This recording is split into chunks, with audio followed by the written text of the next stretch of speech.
Spotlight.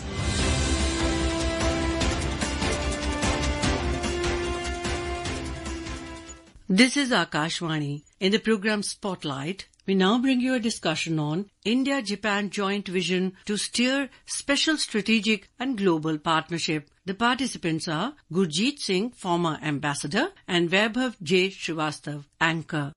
From allies and friends to perpetual partners of progress, the joint vision to steer special strategic and global partnership between India and Japan has been given out. Prime Minister Narendra Modi concluded his productive two-day visit to Japan today after attending the 15th India-Japan Annual Summit. On the first day, PM Modi met with governors of 16 prefectures in Tokyo today. Following the talks, Prime Minister Modi and his counterpart Shigeru Ishiba reached Sendai in Miyagi Prefecture by the Shinkansen bullet train and visited the Tokyo Electron factory. In a social media post, Prime Minister Modi termed the visit as productive, saying, "May India-Japan friendship scale newer heights in the times to come." We have a report from the Akashvani correspondent Om Avasthi. In a major diplomatic and economic breakthrough, Prime Minister Narendra Modi and Japan Prime Minister Shigeru Ishiba unveiled a bold strategic blueprint to redefine India-Japan ties over the next decade, with far-reaching agreement across key sectors. At the heart of the outcomes was the India-Japan joint vision for the next decade, a 10-year strategic framework identifying 8 priority areas: economic partnership, economic security, mobility, ecological sustainability, technology and innovation, health, people-to-people links, and state-prefecture engagements. Among the most notable economic announcements was Japan's commitment of 10 trillion yen in private investments in India over the next decade. The two sides also launched a comprehensive economic security initiative with a fact sheet of listing cooperation in semiconductors, clean energy, telecom, pharmaceutical, critical minerals, and emerging technologies. The two leaders also signed a joint declaration on security cooperation. Apart from that, human mobility was given a strong push with an action plan for human resource exchange targeting a two-way movement of 5 lakh people, including 50,000 skilled and semi-skilled Indian workers to Japan over the next 5 years. To discuss more about the importance and the outcomes of the India-Japan meet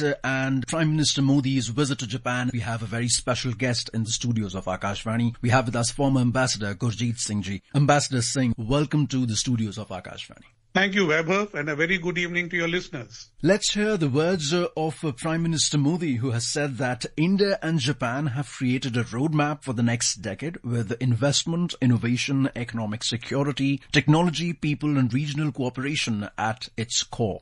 आज हमने अपने special strategic and global partnership में एक नए और सुनहरे अध्याय की मजबूत नींव रखी है। हमने अगले दशक के लिए एक रोड मैप बनाया है। हमारे विजन के केंद्र में investment, innovation, economic security, environment, technology, health, mobility, people to people exchanges and state prefecture partnership, ये प्रमुख बातें हैं. From time-tested partners now to global allies in the coming years. Ambassador Singh, what do you think is the importance of this visit and the outcomes of the India-Japan meet? India and Japan have been steadfast partners, particularly for the last 2 decades. Now, this was the 15th annual summit, and I think the Prime Minister himself went to Japan for the summit for the 8th time. So there is a consistency in this relationship which is not marred by global tendencies of disruption. So initially there was the disruption of the pandemic and then the Chinese aggressiveness, and now we are both faced with uncertainties with our friendly American government. So India and Japan have a responsibility of keeping the Indo-Pacific stable, free and prosperous. And I think this objective seems to have been met by the eminently successful visit of the Prime Minister to Japan this time. Addressing the India-Japan Economic Forum in Tokyo, Prime Minister Modi said that Japan is a technology powerhouse and India is a talent powerhouse. He said Japan has always been an important partner in India's development journey. Japan tech powerhouse है और भारत एक talent power house है. भारत ने AI, semiconductor, quantum computing, biotech और space में bold और ambitious initiative लिए हैं. जापान की टेक्नोलॉजी और भारत का टैलेंट मिलकर इस सदी के टेक रिवॉल्यूशन का नेतृत्व कर सकते हैं. Leading the tech revolution in the coming years, India and Japan have so much to offer, not just to each other but to the entire world. Ambassador Singh, your views on the same? So there's a raft of agreements which your correspondent has already briefed us about and the Prime Minister has mentioned. There is also the important speech that Prime Minister made at the Business Forum. The net result is that the government has put into place so many opportunities. It is actually now for the entrepreneurs and the business community to grasp these opportunities, establish more joint ventures and B2B connections, and take these ideas into fruition. In the past, when Japan had announced 5 trillion yen of investment, a large amount of it was done by Japanese companies alone. If now this investment is to be doubled, I think it is high time that Indian companies stepped up, built up relationships with Japanese companies of mutual comfort, and look at mergers and acquisitions and technology partnerships which will fulfill the goals that the Prime Minister has mentioned over several areas of modern science and technology. There is no point in simply saying we will invest. Yes, Japan will invest, but will Indian industry step forward to become a part of that narrative?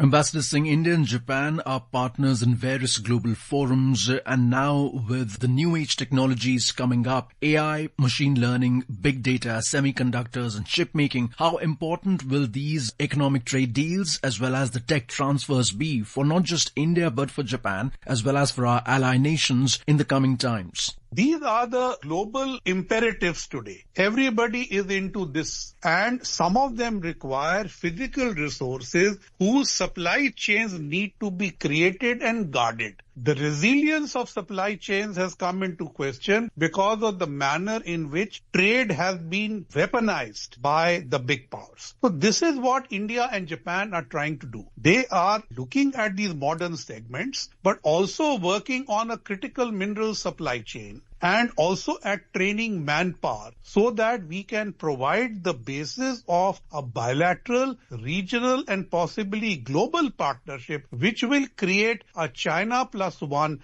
and possibly a US plus one enterprise in the region of the Indian Ocean. Ambassador Singh, talking about the trade deals that India has finalized with France, UK, Japan and various other countries, does it mean that this is a sign to the entire world that India, now being considered as a global leader of the global south and also becoming a new manufacturing powerhouse, how important it is that these trade deals be struck very soon and should be on an equitable platform for both the nations, not just India but for the other countries as well? Trade deals are a manifestation of the fact that the international trading regime, that is the WTO, is not working. And therefore, to safeguard your interest, you have to enter either bilateral or regional FTAs. True. There are 5 entities with whom India has a trade of over $100 billion.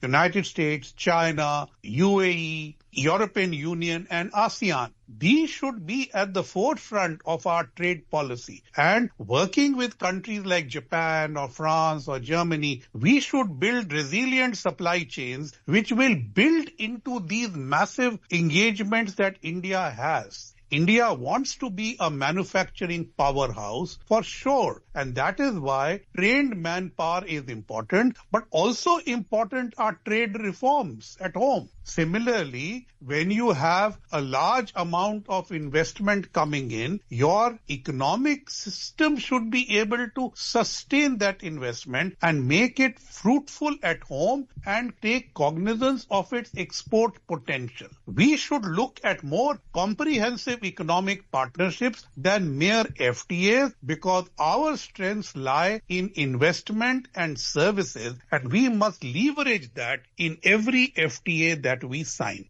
Absolutely. Our prowess lies in services and investments, and that is the reason why India is a hotspot of investments through most of the markets which wish to pour in their money and bet on India's growth. As we all know, the GDP numbers of the quarter have just come in. 7.8 is the brilliant number that is being shown to the world. India is not just booming, but it is busting all the myths that yes, there is any uncertainty about its future. India is truly moving towards being a developed nation. Ambassador Singh, how important it is for India to focus on positive supply chains, to focus on manufacturing while taking care of its domestic industries, while taking care of its employment rates, while taking care of the fact that we have to make or strike a balance between the investments coming in from outside and also how we send our products and services to the whole wide world. Supply chain initiative, which is based on foreign investment like from Japan with technology transfer, will improve the end product, whether manufactured or services that India can provide to the global and regional markets. Therefore, we should look at upgrading the end product that we produce in India, not only for our own market, but also for higher exports, particularly to the global south, in Africa, in Latin America,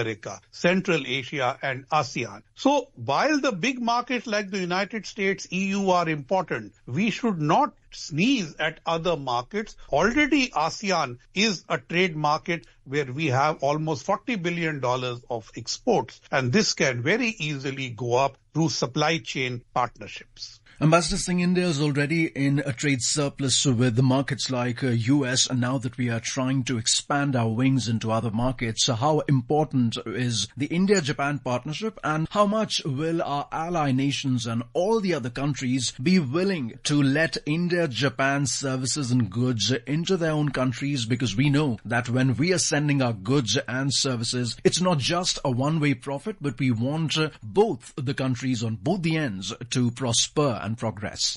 At this moment of global disruption, particularly on trade tariffs, the India-Japan partnership is like a breath of fresh air of consistency and stability and positivity with optimism. So that is a great value. The India-Japan trade by itself is not big. It's about $21 billion, and Indian exports are hardly $5.5 billion. So the value of Japan is not the trade. It is the FDI, it is the services, and it is the technology transfers, which can make India a much bigger trading partner for the region and the globe. Ambassador Singh, before we wrap the interview, one important question that I wish to ask is India and Japan. We both know that the domestic consumption of the country is going pretty strong, but when it comes to investors, both domestic as well as foreign, should the conventional industries be also looked upon with the same amount of trust and positivity in which we look industries of the future like semiconductors, chips, defense, pharmaceuticals, clean energy, etc.? Indeed. I was in Japan last week, and Prime Minister Ishiba at the Japan-Africa TCAD 9 had announced a new initiative where there will be an Indian Ocean regional effort for the economy in which Japan, India, West Asia and Africa will work together. Now, this is largely based on traditional economy, which means Japanese companies which have already invested in India, largely in manufacturing, will expand their base and provide more exports to countries outside India while upgrading their products for the Indian market. At the same time, there will be new technologies like semiconductors and the like which will be coming in, and they will provide a new basis for collaboration with India's domestic market and for regional market development. So I think both will go hand in hand, the old and the new. We truly hope that the special strategic and global partnership between India and Japan goes from strength to strength, bringing peace and progress to both these great nations. Thank you so much for your valuable insights, Ambassador Singh, and giving your valuable and precious time to Akashvani. Thank you, Vaibhav. You were listening to a discussion on India-Japan joint vision to steer special strategic and global partnership. The participants were Gurjit Singh, former ambassador, and Vaibhav J. Shrivastava, anchor. This program was produced and presented by the News Services Division of Akashvani. You can listen to it on our mobile app, News on AIR. This program is also available on our YouTube channel, News on Air Official. Spotlight.